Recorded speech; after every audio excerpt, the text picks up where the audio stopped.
Hi guys, James at Rampant Lion Reviews again for you today with another beer review. For this one we are going to head down to Yorkshire once again, and this is a brewery that you saw me review not all that long ago. It was an IPA that I tried from these guys before, but as I always say, when you're trying a new brewery you always want to try something from the lighter end of the scale in terms of beer style, and also something from the darker end of the scale as well. So that's what we're going to do today. We're going to go back to Brasscastle Brewery, who are from Malton in Yorkshire, and we're having a taste of one of their dark beers today. So this one is called the Bad Kitty, and it's a vanilla porter at 5.5%. It should be a quite nice beer, this one. This is one that I picked up from Market Hall Wines in Durham. Really nice little beer shop, of course. They mainly specialise in wine, of course, but the guys there are really into their beer and have a nice selection of it. So I'll put their Facebook link in the description below. They told me this beer was good. They've never pointed me in the direction of a bad beer before, so should be an interesting one. I'm looking forward to it, and as always I hope you guys enjoy my take on this beer. On Rate Beer, incidentally,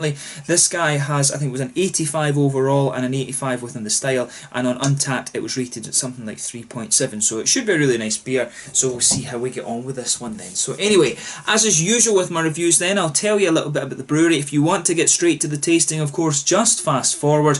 All the usual links are in the description below. That's the brewery website, the link to my other reviews that I've done from Brasscastle before. Hopefully I can do some more in the fairly near future. There's all the usual social media. If you want to see more beer reviews, do please consider subscribing to the channel. The whole channel, of course, has a geography-based tagging system, so you can go into the home page and search for beer based on country, city, state, county, prefecture, whatever it is you're interested in. Do check out the playlist of beers from different countries. There is one there for all the English beers that I've reviewed for you. That's constantly being added to, and as always, please do get in touch and let me know some of the other beers and breweries that you guys would like to see me review. It's always great to hear from you guys that are watching the videos, and the support that you show the channel is hugely appreciated. So anyway, to tell you a little bit about Brasscastle Brewery then, so onto my brewery notes. As I've told you before, the Brasscastle Brewery are based in Malton in Yorkshire, and they were founded back in 2011 by Phil Saltonstall. So apparently Phil and his wife Harriet are both originally from Beverley in Yorkshire, but they were working together at the United Nations in New York when Phil started helping out at a brewery in Princeton. He'd previously been in the military, of course. I think he was a Royal Navy pilot, if I remember correctly. But this got Phil really interested in brewing his own beers, and he started brewing in their garage when they lived in Pocklington.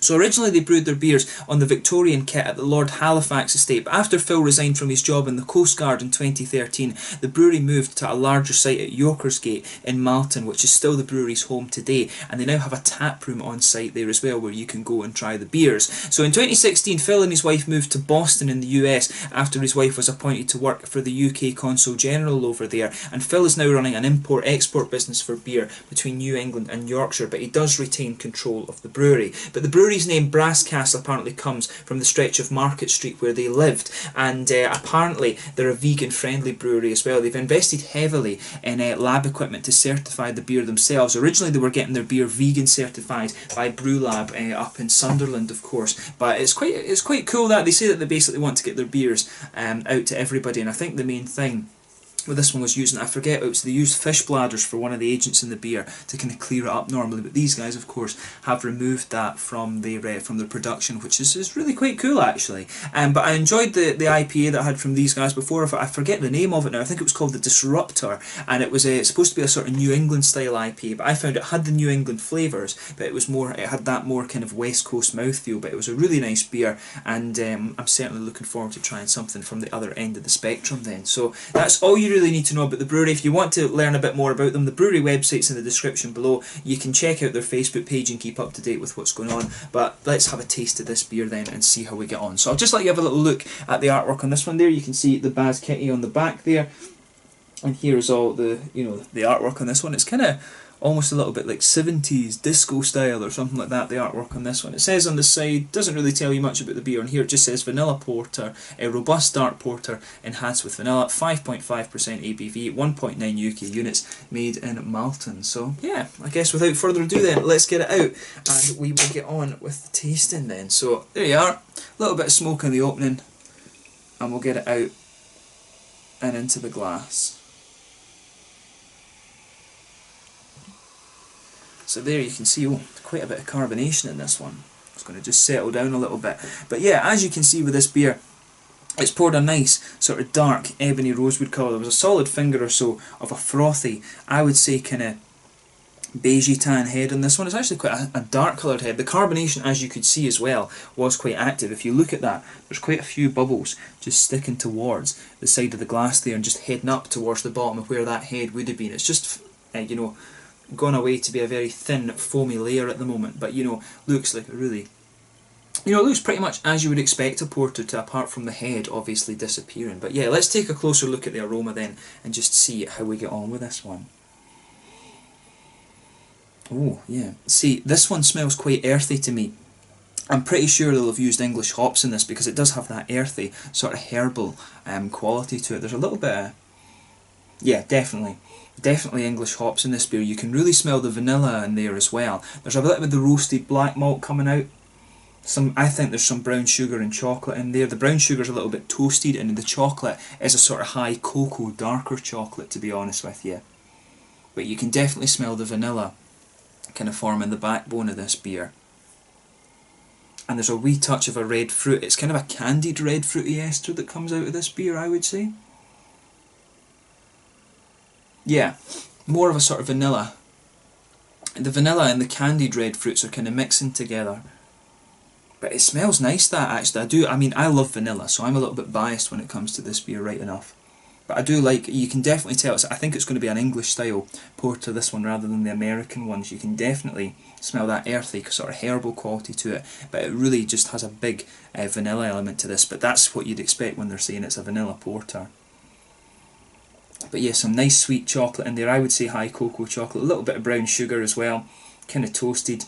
Earthy hops, a little bit of red fruit. It pretty much has everything you would expect of the porter beer. This aroma, it's not one of the more pungent ones, it's not one of the more complex ones, it's very straight up, so we'll just see how we get on with this beer then. We might as well dive in and taste it. So this one is the Bad Kitty, a vanilla porter at 5.5% from the Brass Castle Brewery in Malton in Yorkshire. Let's get stuck into this beer. Slàinte, skål.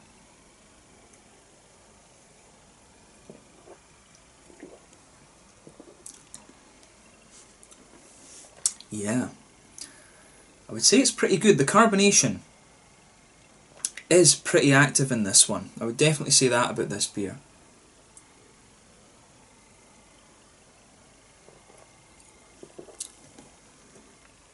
But yeah, it's really easy. It's really easy to drink this one, and I think I did say the same about the other beers that they had. That's maybe a sort of trend with their beers, is that they are going to be, you know, like really easy to drink.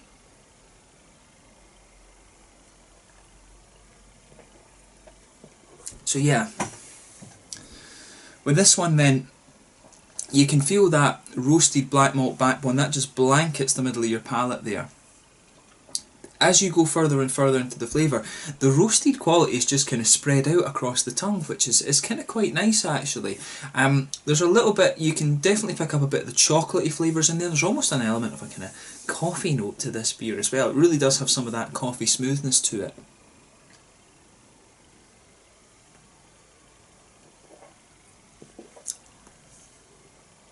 Yeah, there's really an element of a sort of coffee smoothness to the beer, which is nice, and the vanilla flavours start to come out a little bit more on the back end of it, I would say.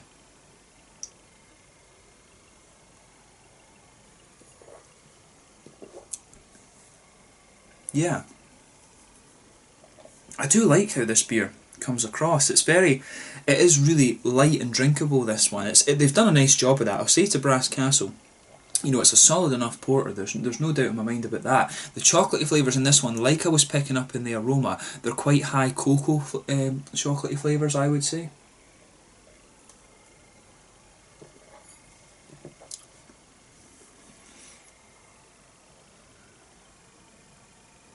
Yeah, nice high cocoa notes, like I'm saying. The brown sugary notes start to come out a little bit more on the aftertaste as well. What I would say about this beer is that it does take your mouth or your palate a little while to adjust to this one, but all the flavours in this are really nice. It's a very straight up porter, but I would say that it's really quite good in what it's trying to do. The carbonation's a little bit active, I would say. I would prefer it if it was a little bit smoother, I think, and I think you would get more out of the sweetness and the vanilla flavours in this beer if it was, but Maybe it's to do with the canned conditioning. I'm not quite sure about that. The carbonation is just a little bit much in this beer, but that's nitpicking. The carbonation isn't the most important thing. I think if you had this beer on tap or on if you had it on keg or on cask, it wouldn't be such an issue. It would actually just be really nice and quite smooth. But yeah, I mean, overall it's really nice. On the hoppy side of the things, in the back corners of the palate, you've got that nice earthiness there. I'm pretty sure it is English hops that they've used in this, and this is where I think English hops really shine. I've never been a great fan of them in IPAs and stuff like that, but I would always say that when it comes to the likes of porters and stouts and brown ales and stuff, that's where English hops really kind of show off what they can do. But in the back corners of the palate, as I say, a nice bit of earthiness there. It's quite bitter, a little bit of herbal quality as you come further forward. The earthiness does spread forward a little bit too. There's a little element of floral quality on the front corners of the palate, then round the very front curve of the tongue it's a little bit lighter and more grassy, I would say.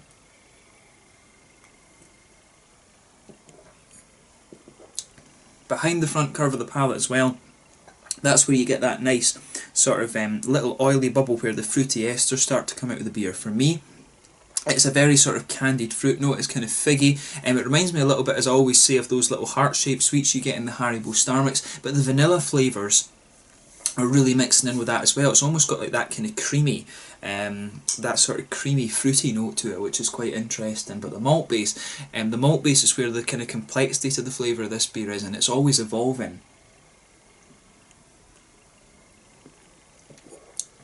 So yeah, like I said, roasted black malt backbone. It smooths out a little bit. You start to get a bit of a kind of coffee smoothness out of the beer, and right in the middle of the palate you can feel there's a little bit of brown sugary sweetness in there. It's quite toasted, bit of chocolate as well, and the vanilla flavours just kind of come in on top of that. There's maybe a little touch of a woody, nutty flavour just towards the front of the palate in this one, but overall in terms of the flavour, this is a really nice beer, and I do like how everything goes together with it. So, you know, have a go at this beer for yourself and see what you think. In terms of the mouthfeel, I would say this is quite a light-bodied beer. It's maybe on the lower end of mid-bodied, a push, to be honest. Carbonation's quite active in this one. The mouthfeel, overall, I would say it's a kind of wet mouth feel, this one. There is a little bit of an oily quality to it, but mainly it's a wet mouth feel. Nice little bit of bitterness from the hops, but overall they're quite smooth. The malt base has a good balance between bitterness and sweetness, and then there's a little bit of a red, juicy, fruity quality in there as well. But overall, really nice beer. And I'm glad that I got to try this one as well. It's kind of shown me that Brass Castle, they can do the sort of heavy malty style beers, but they can also do the kind of lighter hoppy type ones as well. So it's a good, as I always say, it's a good measure of a brewery to try things from the light end and from the dark end, and this brewery have fairly impressed me when it comes to both sides of the coin, if you like. So I think if you want to try some nice Yorkshire beers, Brass Castle, you can't really go wrong with them as far as I've seen. So yeah, I think that's a good place to kind of leave it at that with this. A really nice solid beer. My only nitpick with this one is that it is slightly over carbonated, but I'm sure if you had it on cask or keg, that problem would be removed. But yeah, this was the Bad Kitty 5.5% vanilla porter from Brass Castle Brewery in Malton in Yorkshire. So once again, thank you for watching my beer reviews. Until the next time, please like, subscribe, share, all the usual YouTube stuff. Let me know your own thoughts on this beer in the comment section below. Let me know what your favourite beers are from Brass Castle as well. Make sure you check out my social media and things like that, and I will catch you guys very soon. I'm sure I'll be reviewing some more Yorkshire beers in the fairly near future, but I will catch you guys later. Thank you again for watching, and make sure you check out some of these Brass Castle beers. Slàinte just now.